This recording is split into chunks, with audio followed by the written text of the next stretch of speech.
Game खेल्नु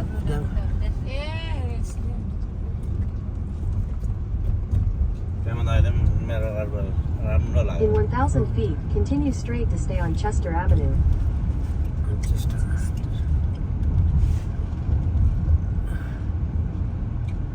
Cleveland go downtown. We are in the Cleveland downtowns.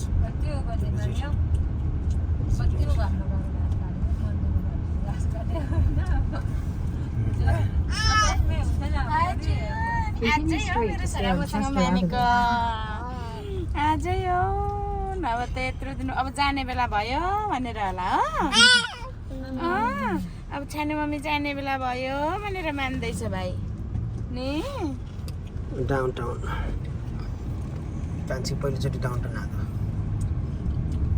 Ohio. In 1,000 feet, turn right onto East 9th Street. पैसा लाग्छ नि फेरि parking downtown नै downtown हेर्दै जल्नु त लगेर आएको यस्तोमा चाहिँ बस चल्छ नि हैन बस चढ्दै पाउँछ मलाई त्यही भइसक्यो गयो भने त ऐ हुन्छ जस्तो डाउनटाउनमा हेर्नु त्यो खुल्लामा हेर्नु Turn downtown right onto East 9th Street. हन्टिङटन ब्याङ्कमा हुँदा टुप्पोमा त कसैको अर्कै छ नाम त्यो के छ खै के भन्छ सोध्नुपर्छ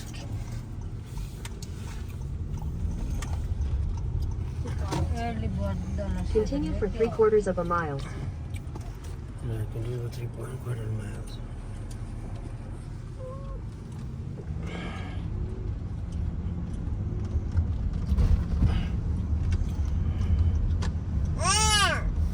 आमामा खुट्टा उचालेर के भन्दैछ के भाइ छानु अघि त छानु मामले भाइलाई बोकेको थियो र हेर्नु पाएन अहिले त काट्छ डाउनटाउन हेरौँ है हेरौँ अहिले सिताबु आँखा फुटिन्छ लडी लडी हजुर काट्छ हो नि यस्तो हो त यस्तो देख्दा चाहिँ विदेशमा हो भन्ने फिल हुँदैन खै कसैलाई बिल्डिङ देख्दा मात्रै अमेरिका हुन्छ अहिले अमेरिकामा छु भने अमेरिकामा छ भन्दैछ हुन त घरले नै र सिनले नि थाहा पाइहाल्छ होइन तर पनि अलिकति अर्कै रगे स्पिड लिमिट कम छ तर यहाँ त्यही नराउ त मान्छे बस्दैन नि त होइन सबै अफिसहरू यो मात्रै नि आज छुट्टी छ मान्छे बस्ने त त्यही त घरमा भिजिटहरू छ नि त पर तर अपार्टमेन्ट लिएर यस्तोमा बस्यो भने राम्रो चाहिँ होइन कि कहिले नबस्नु ठ्याक्कै राम्रो सेफ्टी हुँदैन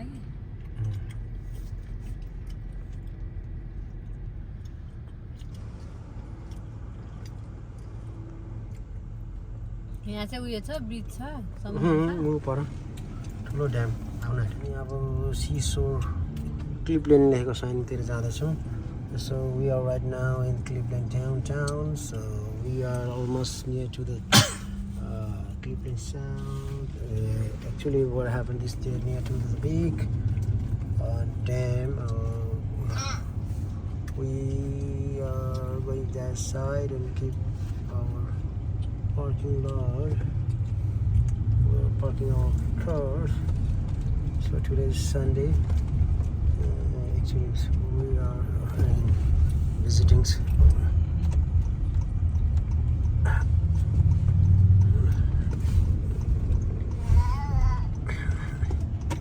Yeah. यो क्या देखि लङ लिभ रक लेखेको ठाउँमा आइपुगेको छौँ हामी यहाँ घरमै दामी छ नि ठाउँ घुम्ने ठाउँ त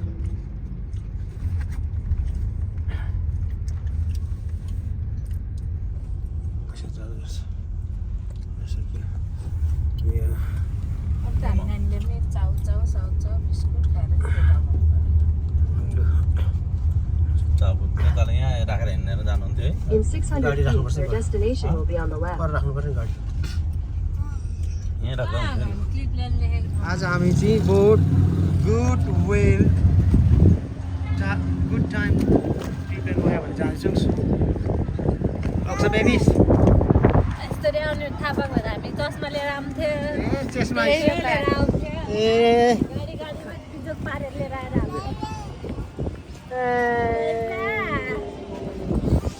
यहाँ क्लिभल्यान्ड सिपमा चढ्दै गरेको अक्सा मम्मी यता हेर त सिपमा गएको होइन यस ह्याप्पी यसको बार सर सब छ अरे सिपभित्र बार छ हामी यहाँ चाहिँ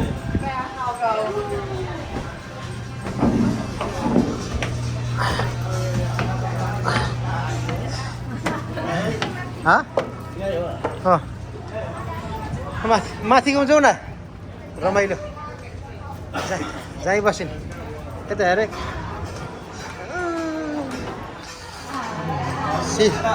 क्लिभल्यान्ड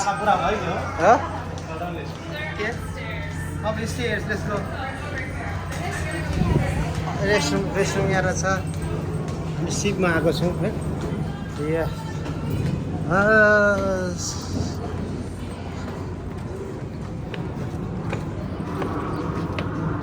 लड्छ बिस्तारै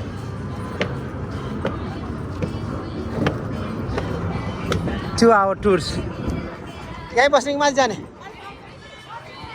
हावाले फुक्छ है फेरि लेट्स गो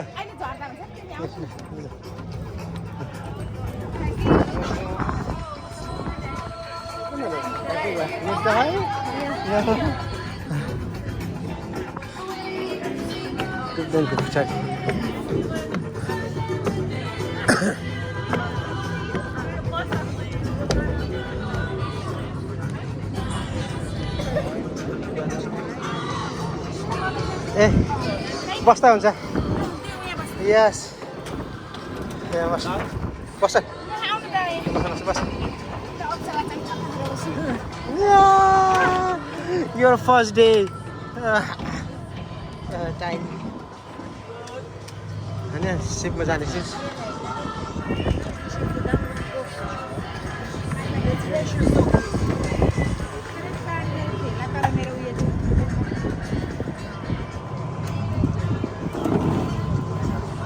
ह्याप्पी हुन्छ नि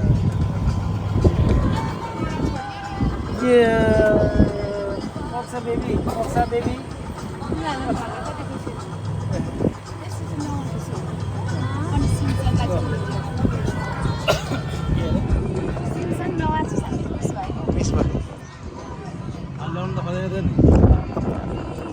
यो प्लान गरेर आएको है हिँड्दै हिँड्दै प्लान हुन्छ क्या अब यो के गर्नु कसैको चेस्टमा भर्खर निस्किँदैछ रहेछ त भएको आमा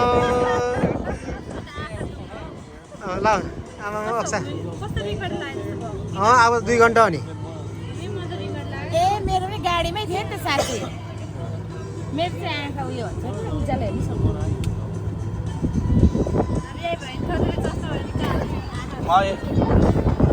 हामी चाहिँ अब गुड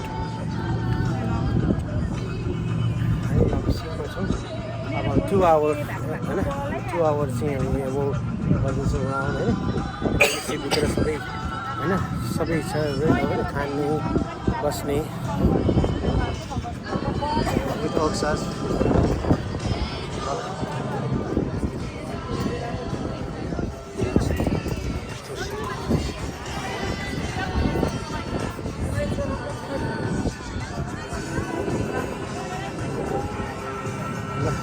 आज चाहिँ सन्डेको दिन क्लिभल्यान्डको जुन सपोर्टबाट आएको छ र so we here with my family just enjoy for 2 hours so here yes In August of 1990, the ship traveled 4,200 miles, taking 2 days to reach its home in Cleveland. The Good Time 3 is 150 feet long, 40 feet wide, and as Cleveland's largest excursion ship, is approved by the United States Coast Guard to carry up to 1,000 passengers. Its 2 main diesel engines and single bow thruster engine have a total of 1,200 horsepower. It carries 6,500 gallons of fuel and fully loaded weighs over 500 tons. Unlike the modern surf unloaders, require assistance from dockside unloading equipment such as famous Howard Moore unloaders, with the advent of the 1,000-foot self-unloading ships, the Mathers after 55 years of service, the Wellington Mather was permanently laid up.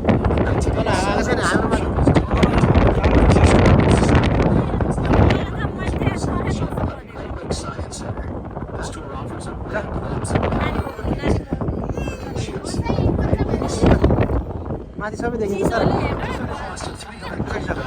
The stadium replaces the old municipal stadium, which was home to the Browns for 49 years. Concrete debris from municipal stadium was used to create artificial reefs in 3 areas along the shoreline to provide vital habitat for local marine life. The brick wall on our right was built in 1870 and completed in 1896 by the United States government.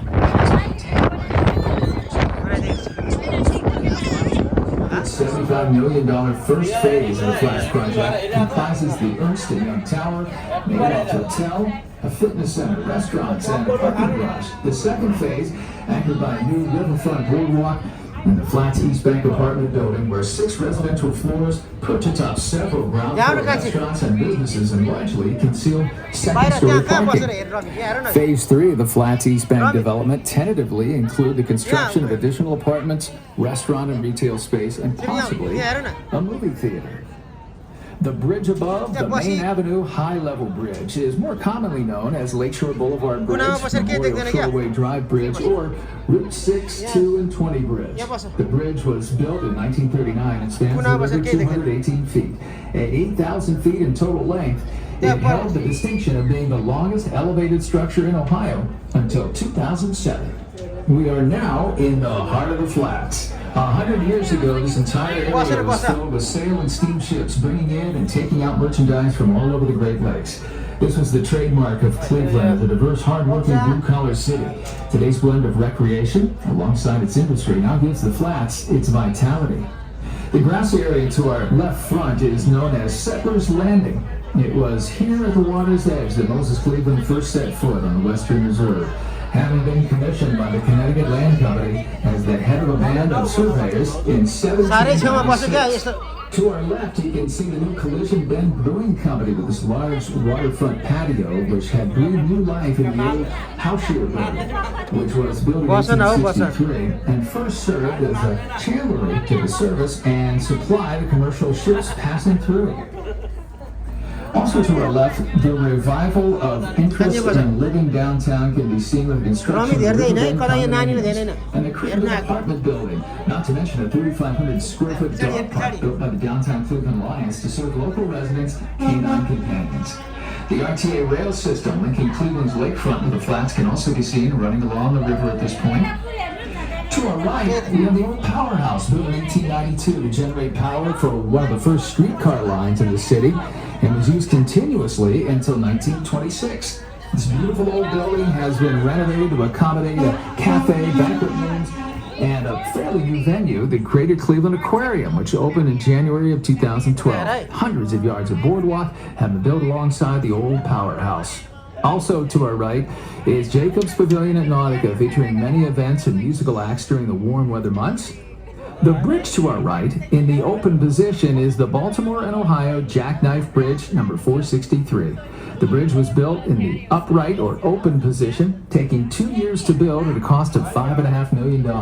It was built in 1956 and spans the river 229 feet and is no longer in use. The area to our left is the site of former Van Duzer Art Studio. Cleveland artist Clarence Van Duzer lived and worked at this location throughout the 70s and 80s. The building and the land were purchased by the Northeast Ohio Regional Sewer District to expand the Superior Pump Station and to free up additional space for the future Canal Basin Park. The next bridge close to the water is the Center Street Bobtail Swing Bridge. It will be the 4th bridge and the 4th type of bridge that will have passed through or under since entering the Cuyahoga River. The bridge is perfectly balanced and capable of swinging up or downstream. When the bridge opens and closes, it goes around like a merry-go-round. It was built way back in 1901 by the King Bridge Company at a cost of $57,000 and spans the river 113 feet. This is one of the last existent examples of a bobtail swing bridge and is the last operative one in Ohio. The bridge has been rebuilt twice, 1948 and 1993. It was originally operated by steam. The large bridge high above is the former Detroit Superior High-Level Bridge, renamed the Veterans Memorial Bridge to honor service personnel of this area. This bridge was opened to traffic on Thanksgiving in 1917, and at that time was the largest steel and concrete reinforced single-span bridge in the world. It had 2 levels, the upper for automobile traffic and the lower for streetcars. On the left, after passing through the swing bridge, we can see the Cantonese Classic Seafood Company. This building has been a commercial site in marketing fish for over 100 years. Also to our left, a wooden grain elevator that was built during the Civil War. Grain used to be brought in by lake freighters, taken by conveyors into the storage towers and ground into meal or flour. Today, that grain is transported by truck and rail. On our right is a significant investment in the flats. Over 300 apartment and condominiums built by the K&B Group of Willoughby, added the flats of Cleveland. On the left, you see a small building with a pointed roof. The inscription on the front reads, Charles W. Stearns Stone Yard, 1857. This is the oldest building in the flats. The bend in front, the Irish Town bend. Years ago, all along the hilly banks to the right, the population was largely Irish. These Irishmen worked as stevedores in the Cuyahoga Valley. A stevedore was a person who loaded and unloaded cargo carrying vessels coming with newer loading and unloading methods. Fewer and fewer stevedores were needed. Gradually, they all moved away, and today there's no trace of them. But it is still known as Irish Town Bend. As you look in front and all around to the right of this bend, you'll see hundreds of tons of earth eroding right into the river. This creates a serious problem with maintaining the channel and required depth of 25 feet at all times. The channel must be dredged 24 hours a day, 6 days a week, 4 to 6 months out of the year to keep it deep enough for the loaded ships to pass. On our left, we can now see the Cleveland Rowing Foundation. The huge boathouse shelters 120 rowing shells. And this area is one of the only places in North Acres has been parted out to the Great Lakes Brewing Company for a future expansion, and plans for the remaining 12 acres indicate that it will be used for the development of a new mixed-use and pedestrian-friendly neighborhood. The old brick building on the left was once used as a stable by monks and is well over 100 years old. For years, this was the home of the Pipeline Development Company, where fittings were designed and manufactured for the repair and maintenance of pipelines all over the world. The building also housed a unique museum dedicated to pipelines and the men who built them. The museum has been relocated in Westlake and displays all types of pipes, including old wooden gas pipes and lead pipes that were used in ancient Rome.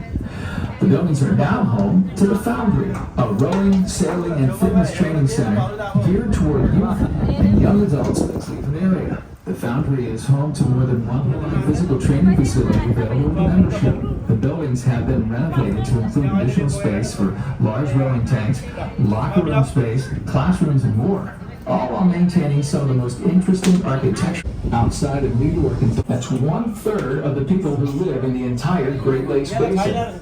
Lake Erie is the Great Lakes surrounded by the most industry, which in turn brought with it intensive pollution, especially in the earlier unregulated years of industrialization. The Cuyahoga River was at one time so polluted that it was considered dead, completely bereft of animal life, and steadily slicked with all manner of oil, sludge, and sewage. Keep in mind that this pollution drained into Lake Erie, which was the source of drinking water for a majority of those millions of people in the Lake Erie watershed.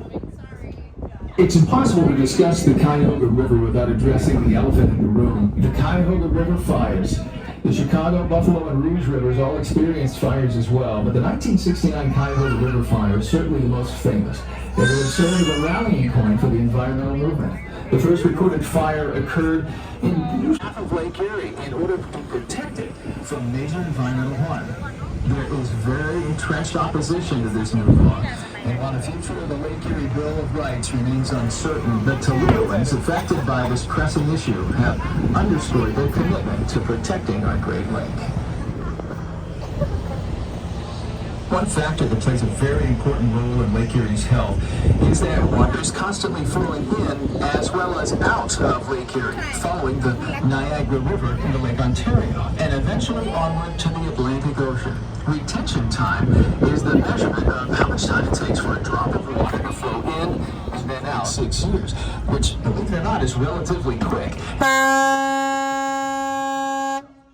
that to nearly 200 years retention time for Lake Superior. Lake Erie is the shallowest of the Great Lakes. Oh, damn it. Which serve as a base of the food chain. As such, it has more species of fish than all the other Great Lakes combined and accounts for more than 50% of the total fish in the Great Lakes. Lake Erie is one of the largest freshwater fisheries in the world, making commercial and recreational fishing a multi-billion-dollar industry.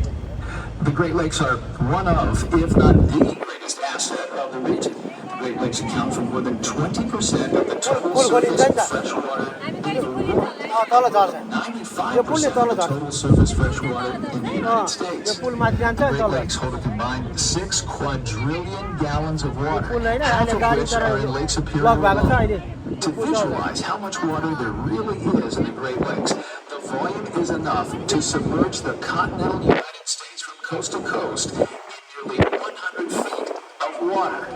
Lake Erie provides drinking water for more than 11 million people, including 1.4 million people in the greater Cleveland area. Water is siphoned from the lake through water intake cribs to water treatment plants to massive submerged pipelines. A water treatment plant has the capacity to draw and treat up to 150 million pull jar. water daily. Though they typically aim for about 40 million gallons daily, the complex chemical process is now automated and takes about 16 hours to turn raw lake water into pristine drinking water. The Northeast Ohio Regional Sewer District then treats our wastewater in treatment plants located in Cleveland and Cuyahoga Heights, so that the water may then be safely reintroduced into the watershed, so as not to deplete our prized resource of fresh water. This is a very important cycle that maintains water levels and safe water quality in Lake Erie. For comparison, the city of Chicago is permitted by the Great Lakes Compact to extract up to 2.1 billion gallons of water every day, though they actually take closer to 700 million gallons. None of the treated wastewater is returned to Lake Michigan, and instead it's diverted toward the Mississippi River and away from the lake. The imbalance has actually caused water levels to Lake Michigan and Lake Huron to dip by about 3 inches, which may not sound like much, but does disrupt natural habitat, shorelines, and navigation for the shipping industry. Spanning more than 295,000 square miles, the Great Lakes region is home to a wide range of natural habitat, supporting more than 3,500 species of plants and animals, including more than 200 globally rare species and 46 species found nowhere else in the world. This ecological abundance, coupled with the transportation benefits of our inland seas, have drawn people to the Great Lakes region for centuries. Long before the European settlers arrived, Native Americans called this region home, including the Iroquois, Erie, Ojibwe, Potawatomi, Huron, and many others. It was these indigenous people who first plied the Great Lakes with large canoes capable of conveying people and freight. The canoes were often made of elm or birch bark and reinforced with wood framing. The bark made the canoes light yet capable of carrying an impressive amount of weight across open bodies of water. The light weight of the canoe was an advantage that did not go unnoticed by the earliest European pioneers, including fur trappers, who often had to carry their canoes over land for great distances. Flocked to the Great Lakes region in greater numbers. Most of the land was very densely forested. As pioneers began to carve settlements into the landscape, this abundant timber would feed a robust and profitable lumber industry. For the Great Lakes, lumber was valuable and material locally. It became a prime commodity to ship back to the East Coast, whose rapid progress had led to rapid deforestation. Throughout the 1800s and early 1900s, some of the most popular papers were white pine, hardwoods like maple, birch, and elm, as well as other specialized trees with more limited applications. The lumber trade led to a rather unique problem for the commercial interests in the area. Pirates.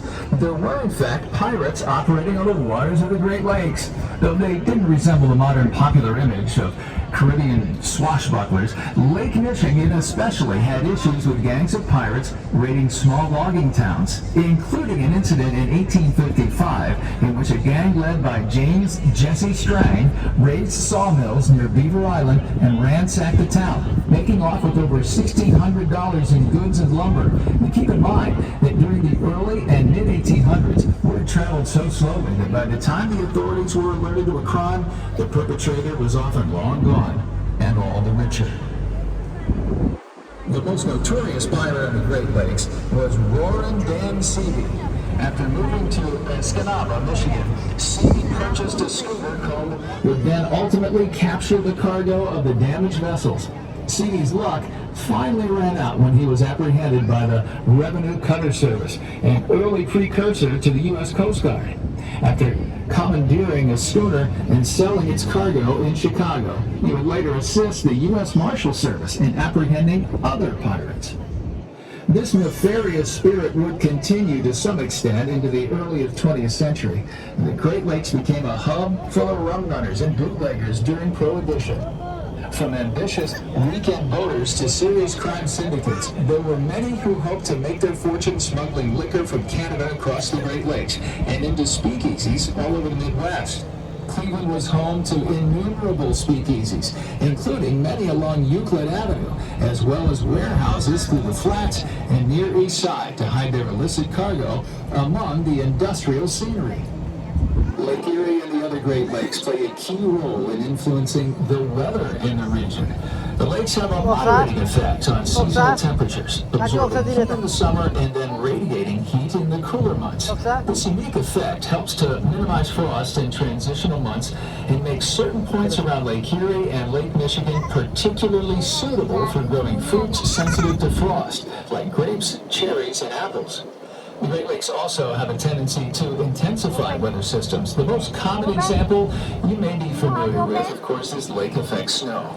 The prevailing winds out of the west accumulate moisture from the lake's surface and form concentrated bands of snowfall on the eastern shores of Lake Erie, resulting in an area known as the snow belt. Lake effect snow is dependent upon cold air moving across warmer water, and as Lake Erie begins to freeze, lake effect snow becomes less likely.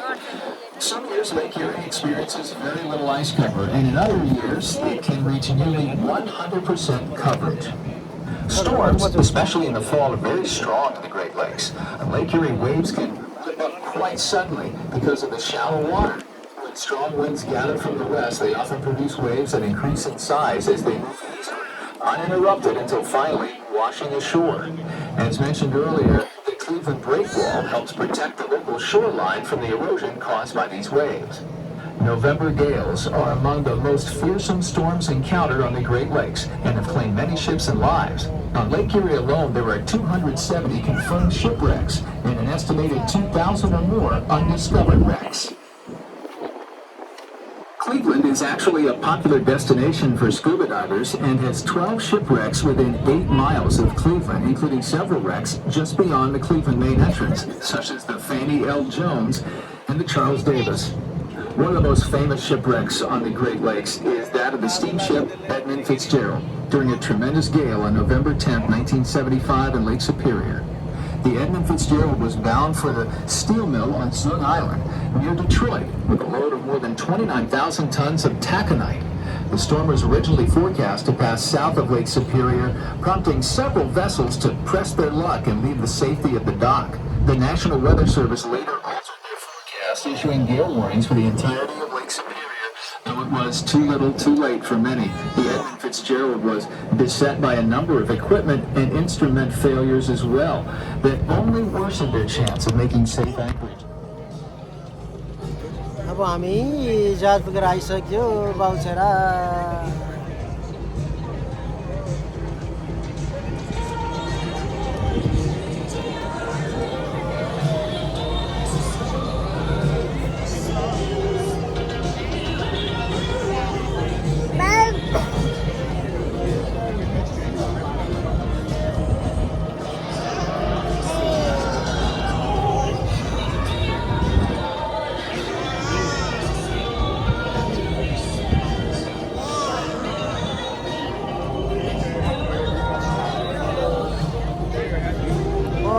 Stadium.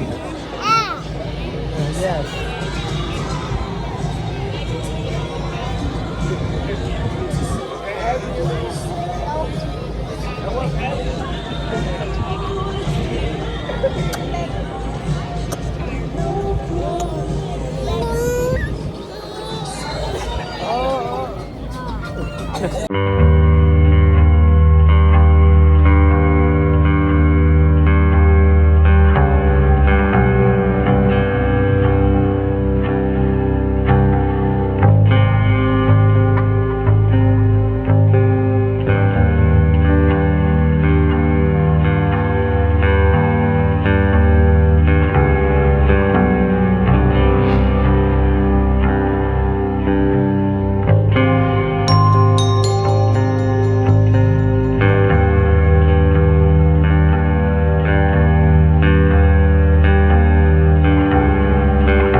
the captain speaking from the bridge.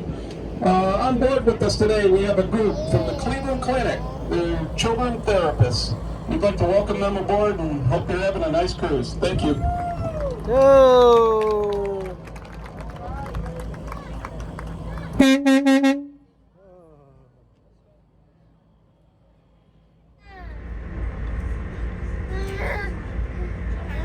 भित्र हो होइन popcorn किन्ने ठाउँ सेवा चाहिँ बसिरहेको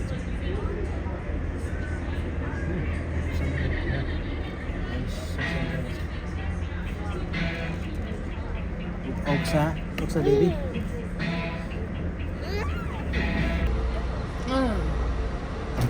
माथि घुम्नु हेर्नुपर्ने भ्यूहरू सबै हेऱ्यो नि त हामीले अब पानी मात्रै छ पानीमा चाहिँ यो तल बसेकै जित्छ प्लान थिएन प्लान भएको उसले त मनोलेर जाउँ भनेको थिएँ फेरि मैले होस् हस्पिटलमा पुग्छ भने नि त तर यो हस्पिटल नजिक यो पर्छ भने हामीलाई थाहा थिएन नि त हामी त अर्कै कहाँको क्लिनिक भयो अब फेरि अर्कोचोटि आउँदैछ बच्चाहरू यो अस्ति आउनु परेन हामी उता पुटिङ बेल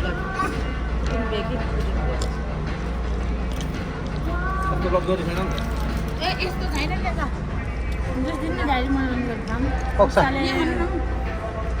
उसले चिप्स हाले त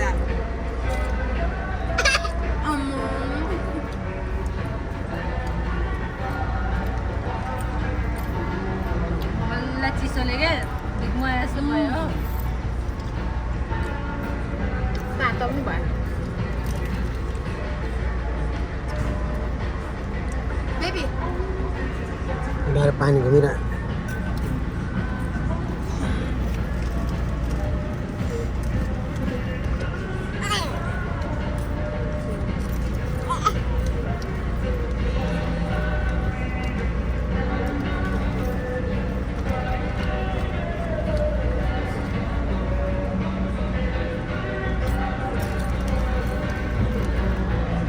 आनन्द भयो त हावा छैन एसी त छैन यहाँ त Khan मतिर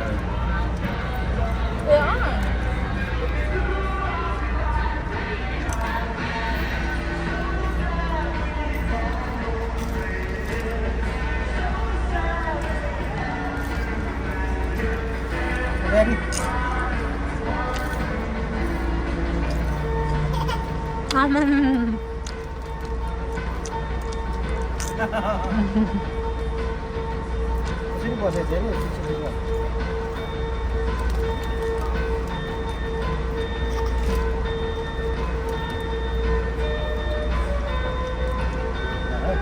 Diaper saya pakai mager jalan.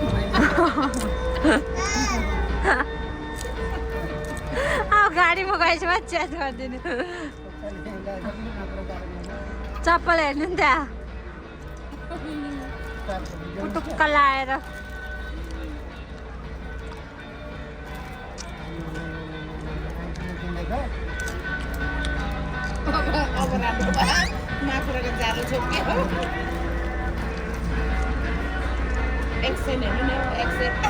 Pose हान्दैछ उसले नि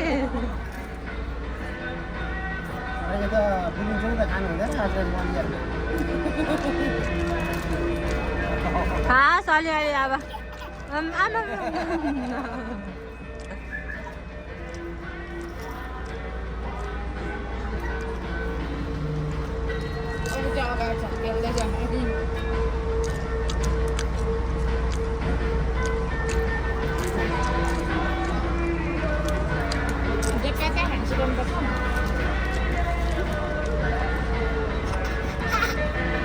त्यो तपाईँले बनाएर ल्याएर चौचौ सर्लाप्प खुवाइदिएको त एक चम्ची खाएन एक चम्ची मेरीलाई खुवाइदिएको सर्लक्कै खेली खेली खायो नि त्यही भएर बिहान अनि टट्टी गऱ्यो क्या त खाएर बिहान टट्टी गऱ्यो नि त उक्साले मेरीलाई के चाक लगाएर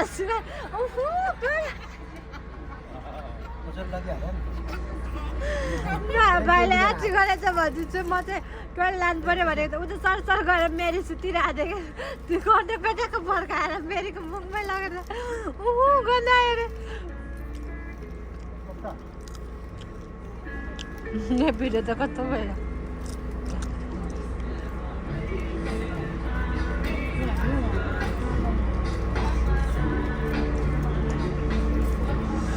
तिनीहरू हेर्नु नि त्यहाँ पानीमा डुब्दै हिँड्दैछ कस्तो डर नभएको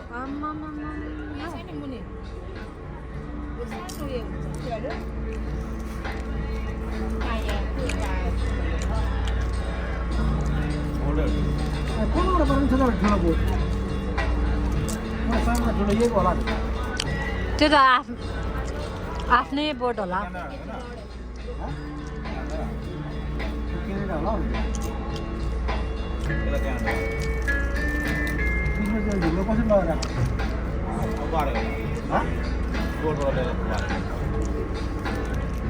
योदेखि उता चाहिँ क्यानाडा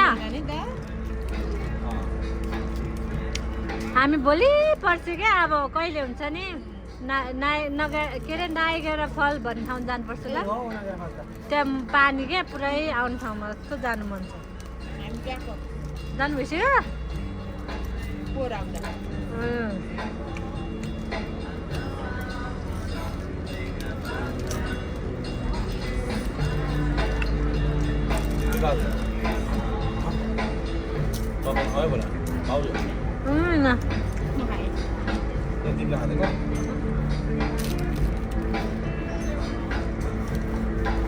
हेर्नु त उसलाई कति हरार भएको रहेछ हामीले पनि नबुझेको रहेछ त यसो चिसो चिज भएन साह्रै खान्छ यो मगमा चाहिँ के यसो साइन गरेको ए त्यसको पो लागेको मेरो ए मेरो टाइट हो नि त्यो रेगुलर